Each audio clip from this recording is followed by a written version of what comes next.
Everyone, welcome back to our channel Epic Mathematics. आज हम शुरू करने वाले हैं chapter number 3 of 10th class, pair of linear equations in two variables. Firstly मैं आपको बताना चाहती हूँ कि जो हमारा न्यू सिलेबस है उसके अकॉर्डिंग इस चैप्टर में सिर्फ 3 ही एक्सरसाइज हैं, जबकि पहले इस चैप्टर में 7 एक्सरसाइज होती थी। 3.1, 3.2, 3.3, 3.4, 3.5, 3.6, 3.7। तो देखिए, अब हमारे सिलेबस में 3.1 एक्सरसाइज नहीं है, 3.2 है, 3.3 है, 3.4 है, 5, 6 और 7 भी नहीं है। तो कुल मिला के अब यहाँ पर 3 ही एक्सरसाइजेज हैं, 3.2, 3.3, 3.4, जो अभी फिलहाल जो पुरानी बुक्स हैं जिनके पास, उनमें ये एक्सरसाइजेज हैं, और जिनके पास नई बुक है उनके पास ऑलरेडी 3 ही एक्सरसाइज मिलेंगी बुक के अंदर। ठीक है जी। तो चलिए पढ़ते हैं pair of linear equations in two variables. तो देखिए, मैं ये नाम लिख रही हूँ, pair of two linear equations in two variables. तो देखिए, इसमें हम ये 2-3 जो हमारी डेफिनेशंस है वो पढ़ते हैं। सबसे पहले फर्स्ट, वेरिएबल्स क्या होते हैं, और अगर आप वेरिएबल्स को जानना ही चाहते हैं तो कॉन्स्टेंट्स को जानना बहुत जरूरी है साथ में। ठीक है। तो देखिए, जब भी एक इक्वेशन को पढ़ा जाता है उसके अंदर ये मेंबर्स होते हैं, एक्स, वाई, जेड, टी, डब्ल्यू, यू, वी, ए, बी, इस तरह के मेंबर्स को हम वेरिएबल्स बोलते हैं। जबकि जो हमारे नॉर्मल जो नंबर्स होते हैं, जैसे 1/2, √3, 2, 7/5 अप टू सो ऑन, इस तरह के मेंबर्स को हम कॉन्स्टेंट्स बोलते हैं। ठीक है जी। तो ये जो हमारा थर्ड चैप्टर है उसमें हम पढ़ने क्या वाले हैं, हम पढ़ने वाले हैं दो वेरिएबल्स, यानी यहाँ से दो वेरिएबल्स कुछ भी हो सकते हैं, जैसे एक्स हो सकते हैं, वाई हो सकते हैं, जेड, टी हो सकते हैं, यू, वी हो सकते हैं, कुछ भी हो सकते हैं, हम दो वेरिएबल्स पढ़ेंगे। ठीक है। और कॉन्स्टेंट्स तो हमेशा साथ में होते ही हैं इक्वेशंस के अंदर। और हमें दो पढ़नी है लीनियर इक्वेशंस। अब सबसे पहले बात आती है कि लीनियर इक्वेशंस कौन सी होती है। तो देखिए, लीनियर इक्वेशंस, देखिए, जब भी हम जैसे कह रहे हैं कि हमारे पास हम दो वेरिएबल्स में काम करेंगे तो इस तरह की कोई इक्वेशन होगी। तो लीनियर इक्वेशन वो कब होगी, जब इन वेरिएबल्स की पावर जो है वो 1 होनी चाहिए। यानी इस तरह की दो इक्वेशंस हमारे पास होंगी जिनमें दोनों इक्वेशंस में जो वेरिएबल्स होंगे उनकी पावर 1 मिलेगी, और उनमें दो दो वेरिएबल्स होंगे, तो वो थर्ड चैप्टर का क्वेश्चन बन जाएगा।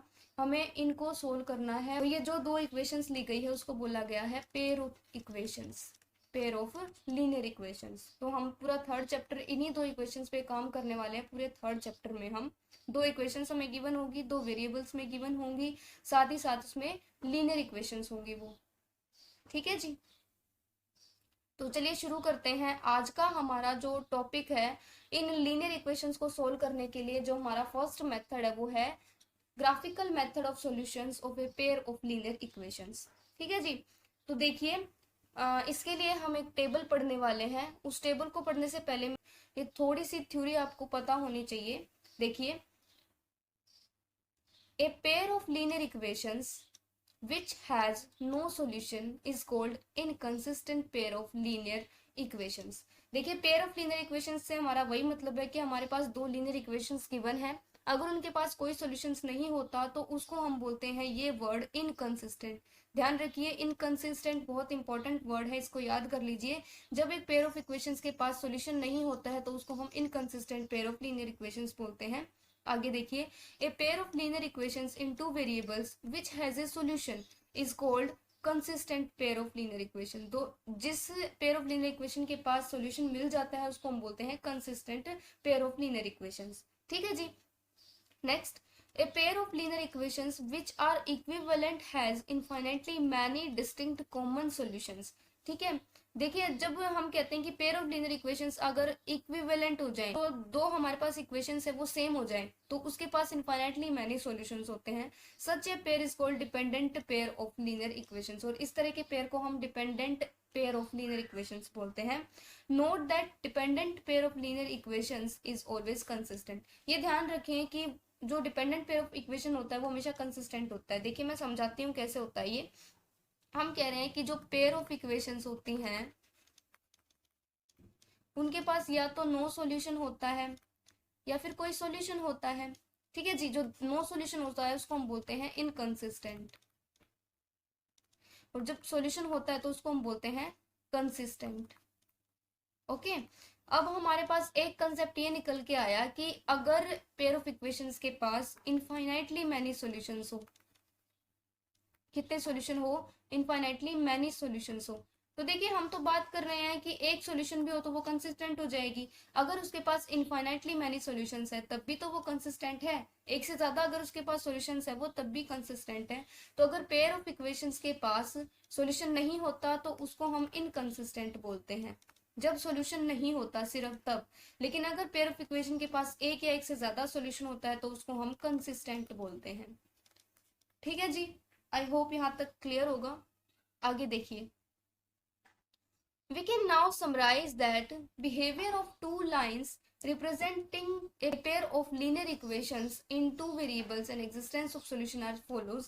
so देखिए ये हमारे पास तीन तरह की कंडीशंस गिवन है और इन कंडीशन से हमें पता करना है कि हम कैसे इक्वेशंस को सोल्व कर सकते हैं। देखिए फर्स्ट है, द लाइंस में intersect in a single point. हमारे पास जो पेयर ऑफ इक्वेशंस होती हैं वो इक्वेशंस हमेशा लाइन बनती हैं, अगर उनकी ग्राफ देखी जाए तो वो हमेशा एक लाइन बनाएंगी। ठीक है जी, तो चलिए अब इसने देखो क्या कहा है, लाइंस में intersect in a single point, in this case the pair of equation has unique solution या कंसिस्टेंट पेयर ऑफ सॉल्यूशन। देखिए जब हमारे पास दो इक्वेशंस हैं तो दो ही लाइंस बनेंगी। अभी मैंने बताया कि अगर एक लीनियर इक्वेशन है, कोई भी लीनियर इक्वेशन, तो वो एक लाइन बनाती है, उसकी ग्राफ एक लाइन होती है। अगर दो लाइंस है वो एक ही पॉइंट पर मीट कर रही है, मान लिया ये पॉइंट है, अगर दो लाइंस है किसी एक सिंगल पॉइंट पर मीट कर रही है ना, तो ये पॉइंट जो है ना ऑब्वियसली यही पॉइंट इसका सॉल्यूशन बनता है, पहली बात तो ये। और इस पॉइंट को हम क्या कहते हैं कि इसके पास एक यूनिक सॉल्यूशन मिल जाएगा। तो जब भी हमारे पास दो लाइंस एक सिंगल पॉइंट पर मीट करती है तो हम ये कहते हैं कि उसके पास यूनिक सॉल्यूशन मिलेगा। ठीक है जी, second is the lines may be parallel, in this case equation has no solution. देखिए जब हमारे पास पैरेलल लाइंस हो जाती है, जैसे ये देखिए ये दो हमारे पास पैरेलल लाइंस है, अब ये कट ही नहीं कर रही है तो इसके पास कोई सॉल्यूशन भी नहीं होगा। किसी सिस्टम ऑफ इक्वेशन के पास अगर सॉल्यूशन देखना है ग्राफिकली तो ये देखा जाता है कि उसकी ग्राफ कहाँ पर मीट कर रही है। अब ये एक इक्वेशन की ग्राफ है, ये एक इक्वेशन की ग्राफ है, और वो एक दूसरे को मीट ही नहीं कर रही है, तो इसका मतलब इसके पास कोई सॉल्यूशन नहीं होगा।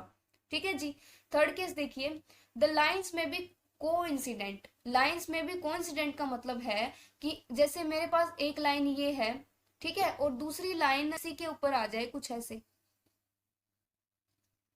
तो फिर ये देखिए ये बहुत बार मीट कर रहा है, ये हर पॉइंट पर मीट कर रहा है, ये दोनों लाइंस जो है वो हर पॉइंट पर कट कर रही है, तो इस केस में क्या हो जाएंगे, इसके पास इनफाइनेटली मैनी सॉल्यूशंस हो जाएंगे। ठीक है जी, तो देखिए मैं आपको एक बार दोबारा से मैं क्लियर कर देना चाहती हूँ कि सिस्टम ऑफ इक्वेशन के पास यूनिक सॉल्यूशन कब होगा, अगर उन इक्वेशंस की जो लाइंस हैं वो सिर्फ एक पॉइंट पर मीट कर रही हैं। पहली बात, एक पॉइंट पर मीट कर रही है तो ये जो पॉइंट होगा यही इसका सॉल्यूशन बनेगा और इसको हम कहेंगे यूनिक सॉल्यूशन, और इन लाइंस को हम बोलेंगे इंटरसेक्टिंग लाइंस। ठीक है जी, second, the pair of equation के पास नो सॉल्यूशन हो। नो सॉल्यूशन का केस कब होगा, जब लाइंस हमारे पास पैरेलल आ जाएं। Third is infinite solutions. Infinite solutions कब होंगे, जब एक लाइन ऐसे बनी हुई है और उसी के ऊपर कोई दूसरी लाइन आ जाए, कुछ ऐसे, सॉरी कुछ ऐसे इसी के ऊपर एक दूसरी लाइन आ जाए, तो अब ये जो दो लाइंस है वो आपस में हर पॉइंट पर कट कर रही हैं, तो इसके पास इनफाइनाइट सॉल्यूशंस हो जाएंगे। ठीक है जी, देखिए इसी को हम एक टेबल से पढ़ते हैं। ये टेबल बहुत इंपॉर्टेंट है, ग्राफिकली किसी भी पेयर ऑफ लाइंस की बिहेवियर को बताने के लिए बहुत इंपॉर्टेंट है। तो देखिए अगर हमारे पास ये पेयर ऑफ लाइंस गिवन हो, a1x plus b1y is equal to c1 and a2x plus b2y is equal to c2, अगर हमें ये दो पेयर ऑफ इक्वेशंस गिवन है और हमें ऐसा कह रखा हो कि a1 upon a2 is not equal to b1 upon b2, तो वो लाइंस कैसी बनेगी, इंटरसेक्टिंग लाइंस, यानी वो ऐसे कट करेंगी किसी एक पॉइंट पर, इसलिए हम कहेंगे कि उसके पास कैसा सॉल्यूशन होगा, यूनिक सॉल्यूशन। वो मैं अभी आपको बता के आई हूँ। ठीक है, तो मेन बात ये है कि इंटरसेक्टिंग लाइंस कब बनेंगी और इसके पास यूनिक सॉल्यूशन कब होगा, जब दो पेयर ऑफ इक्वेशंस इस तरह की हरकत करें, a1 upon a2 is not equal to b1 upon b2। ठीक है। सो दो लाइंस कोइंसिडेंट कब होगी, यानी दो लाइन के पास इनफाइनाइट मैनी सॉल्यूशंस कब होंगे, जब हम ये कहें कि A1/A2 is equal to B1/B2 is equal to C1/C2। ठीक है जी। और दो लाइंस पैरेलल कब बनेगी, यानी जो पेयर ऑफ इक्वेशंस है उनके पास नो सॉल्यूशन कब होगा, जब A1/A2 is equal to B1/B2 हो, लेकिन वो C1/C2 के इक्वल ना हो। ठीक है जी। तो ये टेबल जो है वो मोस्ट मोस्ट मोस्ट इंपॉर्टेंट है, इस टेबल को छोड़ना यानी पूरे थर्ड चैप्टर को छोड़ने जैसा है। ठीक है जी। तो ये तो आना ही चाहिए, तभी जाके आप ग्राफिकली जो है मेथड को समझ पाएंगे। तो चलिए अब हम करते हैं एग्जांपल्स, जो हम अब तक पढ़ के आए हैं उसी के अकॉर्डिंग हम इन एग्जांपल्स को सोल्व करेंगे। एग्जाम्पल नंबर देखिए 1 क्या कह रहा है, check graphically whether the pair of equations x plus 3y is equal to 6 and 2x minus 3y is equal to 12 is consistent, if so solve them graphically। देखिए मैंने आपको बताया था कि इक्वेशंस कब कंसिस्टेंट होती है और कब इनकंसिस्टेंट होती है। तो सबसे पहले देखिए हमारे पास इक्वेशंस गिवन है x plus 3y is equal to 6 and 2x minus 3y is equal to 12। देखिए ये हमें इक्वेशंस गिवन है, तो यहाँ से हम जानते हैं कि A1 इज इक्वल टू 1 है, A2 इज इक्वल टू 2 है, B1 is 3, B2 is -3, C1 is 6, C2 is 12। तो A1/A2 अगर हम करते हैं तो वो हो गया 1/2, और B1/B2 देखें तो वो है 3/-3 which is -1। So A1/A2 is equal to 1/2 is not equal to B1/B2 जो क्या है -1। तो हम ये कह सकते हैं कि A1/A2 is not equal to B1/B2। ठीक है जी। तो हमारी टेबल की जो फर्स्ट कंडीशन थी वो यही थी। वो कंडीशन क्या कहती थी कि ये जो पेयर ऑफ इक्वेशंस हैं उनकी जो लाइंस आएंगी वो कैसी आएंगी, इंटरसेक्टिंग लाइंस आएंगी। ठीक है जी। और ये इंटरसेक्टिंग लाइंस क्या कहती हैं कि इस पेयर ऑफ इक्वेशन के पास यूनिक सॉल्यूशन एग्जिस्ट करेगा। देखिए अब सबसे पहले इसने ये पूछा था कि ये कंसिस्टेंट है कि नहीं है। तो देखिए हमारे पास क्या है, एक सॉल्यूशन तो मिल रहा है। हम क्या कह रहे हैं कि जब पेयर ऑफ इक्वेशन के पास सॉल्यूशन मिलता है तो वो कंसिस्टेंट होता है, तो इसके पास एक सॉल्यूशन मिल रहा है तो हम ये कहेंगे कि पेयर ऑफ इक्वेशन जो है वो कंसिस्टेंट हो जाएगी। तो यस इट इज कंसिस्टेंट। अब हमें इसको ग्राफिकली सोल्व करना है। देखिए तो देखिए इसको ग्राफिकली सोल्व करने के लिए हम दो टेबल बनाएंगे कुछ इस तरह से कि हम एक बार x की कुछ वैल्यू रखें और y की हमारे पास कोई वैल्यू निकल के सामने आए, और इसी तरह हम दूसरी इक्वेशन के लिए बनाएंगे। ठीक है जी। तो देखिए सबसे आसान तरीका तो ये है कि हम एक बार x को 0 रख लें और एक बार y को 0 रख लें। तो यहाँ पर हम x और यहाँ पर हम y रखेंगे। हमने x को एक बार 0 रखा, हमारी first equation x plus 3y is equal to 6 के लिए है, ये है 2x minus 3y is equal to 6 के लिए। ठीक है जी। तो देखिए फर्स्ट इक्वेशन क्या है, x plus 3y is equal to 6। हम यहाँ पर सबसे पहले x को 0 पुट करेंगे, तो यहाँ पर लिखेंगे कि x को हमने 0 रखा है, और अब यहाँ से हम देखते हैं कि y हमारे पास क्या आएगा। यहाँ से देखिए जब हम x को 0 रखेंगे तो 3y is equal to 6, this implies y is equal to 6/3 which is 2। तो जब हमने x को 0 रखा तो y हमारे पास 2 आया। ठीक है। नेक्स्ट अब हम पुट करते हैं y को 0, x plus 3 into 0 is equal to 6। हमने यहाँ पर y को 0 रखा है, तो यहाँ पर x की वैल्यू हमारे पास 6 आ गई, तो ये आ गई 6। ठीक है जी। नेक्स्ट इज जब हम सेकेंड इक्वेशन पे आए और हमने सेकेंड इक्वेशन में x को 0 रखा, तो देखिए जब ये हमारे पास सेकेंड इक्वेशन है 2x minus 3y is equal to 12। x को जब मैंने 0 रखा तो ये बन गया minus 3y is equal to 12, और हम ये कह सकते हैं कि y क्या आ गया -12/3 इज इक्वल टू -4। तो y हमारे पास -4 आ गया जब हमने y को 0 रखा। यहाँ पर जब हमने x को 0 रखा था, जब हमने y को 0 रखा तो ये हो गया 2x minus 3 into 0 is equal to 12। यहाँ से कह सकते हैं 2x जो है वो 12 आ गया, which is equal to x is equal to 12/2 is equal to 6। तो जब हमने y को 0 रखा तो x की वैल्यू 6 आ गई। तो देखिए ये पहली बात तो ये टेबल आपको बनानी आनी चाहिए, इस टेबल के बिना हम इसको सोल्व नहीं कर पाएंगे। ठीक है। उसके बाद देखिए हमें इसको ग्राफिकली सॉल्व करना है। देखिए मेरे पास ग्राफ अवेलेबल नहीं है, ठीक है, तो मैं इसको जस्ट रफली आपको बनाकर दिखा रही हूँ, लेकिन आपको इसको अपनी नोटबुक में ग्राफ पर ड्रॉ करना है अच्छे से। तो चलिए देखते हैं, जो फर्स्ट इक्वेशन है उसका ग्राफ हम बनाते हैं। आपको ये दोनों इक्वेशन एक सेम ग्राफ में ड्रॉ करनी है, ठीक है जी। और फिर देखना है उनका बिहेवियर कैसा है। यहाँ पर हम नंबर्स लिख लेते हैं 1 2 3 4 5 6, -1 -2 -3 -4, 1 2 3 4 5। देखिए हम फर्स्ट इक्वेशन को ड्रॉ करते हैं। जब हमारे पास x 0 है तो ये y जो है वो 2 है। तो देखिए यहाँ से y जो है वो हमारे पास 2 गिवन है, तो ये वो पॉइंट होगा, ठीक है जी, ये वो पॉइंट है हमारे पास। दूसरा, जब x जो है वो 6 है और y जो है वो 0 है, तो वो ये पॉइंट होगा।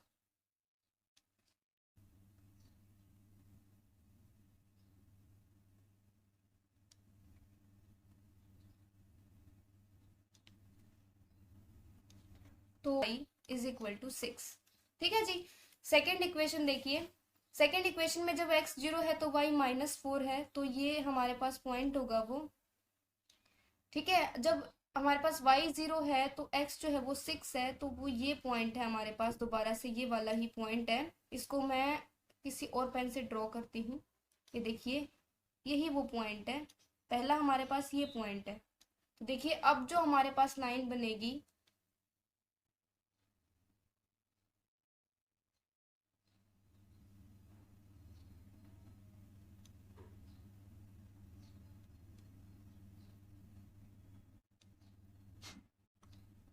तो देखिए अब हमारे पास ये लाइन बनेगी। इस लाइन को हम नाम दे देते हैं 2x - 3y is equal to 12। तो आप देख पा रहे हैं कि ये दो लाइंस जो हैं वो आपस में इस पॉइंट पर कट कर रही हैं। तो ये हमारे पास इंटरसेक्टिंग लाइंस हैं। और ये पॉइंट जो है, इस पॉइंट को हम देखते हैं, देखिए एक्स एक्सिस पे है ये, तो ये 6 और 0 ये पॉइंट है हमारे पास, ठीक है। तो ये पॉइंट जो है ना, हमारे जो सिस्टम ऑफ इक्वेशन या पेयर ऑफ इक्वेशन जो है उसका सोल्यूशन बोला जाएगा। तो हमारी जो पेयर ऑफ इक्वेशन है उसका सोल्यूशन क्या है, 6 और 0। तो x की वैल्यू 6 है और y की वैल्यू 0 है। हम ये कहेंगे the pair of linear equation is x equal to 6 and y equal to 0। तो ये सिस्टम ऑफ इक्वेशन हमारे पास कंसिस्टेंट था। देखिए इसने सेम ग्राफ को बना रखा है और इस पॉइंट को रिप्रेजेंट कर रखा है। ये जो पॉइंट है हमारे पास वो सॉल्यूशन है इस इक्वेशन का, ठीक है जी। नेक्स्ट हम करते हैं एग्जांपल नंबर 2। देखिए इसने बोला है graphically find whether the following pair of equations has no solution, unique solution और इनफाइनाइटली मैनी सॉल्यूशन। तो आपको बताना है कि इन इक्वेशंस के पास सॉल्यूशन कैसा होगा, नो सॉल्यूशन होगा, यूनिक सॉल्यूशन होगा, या फिर इनफाइनाइट मैनी सॉल्यूशंस होंगे। तो देखिए यहाँ पर आप देख सकते हैं कि a1 क्या है 5, a2 क्या है 3, b1 is -8, b2 is -24/5, c1 is 1 and c2 is 3/5, ठीक है जी। तो देखिए जब हम करें इसको, a1/a2 क्या होगा 5/3, b1/b2 क्या होगा, देखिए यहाँ से ध्यान से -8/-24 -24/5 which is equal to -8/-24 into 5/1 which is equal to minus से माइनस कैंसिल, 8 3 जा 24, 5/3। तो देखिए ये दोनों इक्वल हो गए। c1/c2 और चेक करते हैं हम।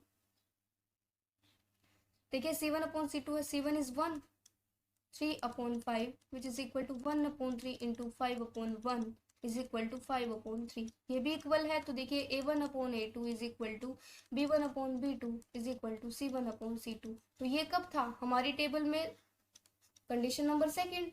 तो हम ये कहेंगे कि जो इक्वेशंस हैं हमारे पास, पेयर ऑफ इक्वेशंस, वो क्या है, उनके पास इनफाइनाइटली मैनी सॉल्यूशंस है, ठीक है। देखिए आपको एक बार और दिखा देती हूं मैं। ये देखिए जो हमारा केस नंबर सेकंड था वो यही था। केस नंबर सेकंड यही कहता है कि जब a1/a2 is equal to b1/b2 is equal to c1/c2 हो तो वो कोइंसिडेंट लाइंस बनती है और इनफाइनाइटली मैनी सॉल्यूशंस होते हैं इसके पास, ठीक है जी। तो जो हमारा एग्जाम्पल नंबर 2 है उसके पास क्या हो जाएगा, इनफाइनाइटली मैनी सॉल्यूशंस हो जाएंगे। ये इसका आंसर हो जाएगा। बहुत बार ऐसा क्वेश्चन पूछा जाता है, ये एग्जाम्पल जो है वो इम्पोर्टेंट है। ठीक है जी। नेक्स्ट है जी एग्जाम्पल नंबर 3, वो मैं आप लोगों के लिए छोड़ती हूँ। अगर आप लोगों को समझ में नहीं आता है तो कमेंट कर सकते हैं, अदरवाइज एक बार एग्जाम्पल नंबर 3 को आप खुद से ट्राई करके देखें। सो नेक्स्ट वीडियो में हम 3.1 एक्सरसाइज को सोल्व करेंगे। आज की वीडियो में बस इतना ही। सो मिलते हैं नेक्स्ट वीडियो में। तब तक के लिए अगर आपको मेरी वीडियो पसंद आई है तो वीडियो को लाइक करें, शेयर करें, चैनल को सब्सक्राइब करें। सो मिलते हैं नेक्स्ट वीडियो में। Thank you so much. Bye bye.